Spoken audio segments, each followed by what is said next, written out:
اعوذ باللہ من الشیطان الرجیم بسم اللہ الرحمن الرحیم۔ معزز سامعین و ناظرین السلام علیکم۔ ایک شخص امام جعفر صادق علیہ السلام کی خدمت میں حاضر ہوا اور عرض کی، اے نواسہ رسول، میرے رزق میں برکت نہیں رہتی، قرض کی دلدل میں پھنس چکا ہوں، کوئی عمل بتائیں یا کوئی ایسی دعا تجویز فرمائیں جس سے میرے حالات بہتر ہو جائیں اور میرا رزق کشادہ ہو جائے۔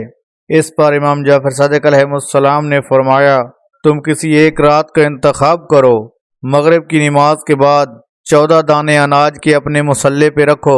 اور ہر ایک ایک دانے کو اپنی مٹھی میں پکڑو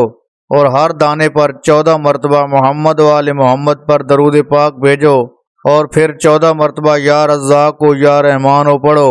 اس دانے پر دم کرو اور پھر آخر میں بھی 14 مرتبہ محمد و آل محمد پر درود بھیجو۔ جب سب 14 دانوں پر عمل مکمل ہو جائے تو ایک صاف اور سبز رنگ کے کپڑے میں ان دانوں کو لپیٹ لیں، اپنی جیب میں رکھ لو، پھر تم جہاں جاؤ گے خداوند کریم تم پر کامیابی کے راستے کھول دے گا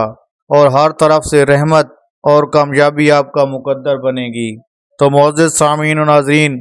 جیسا کہ امام علیہ السلام نے یہ ایک وظیفہ ہمارے لیے تجویز فرمایا، تو اللہ ہم سب کو توفیق دے اور ہم سب کا رزق کشادہ فرمائے، آمین ثم آمین۔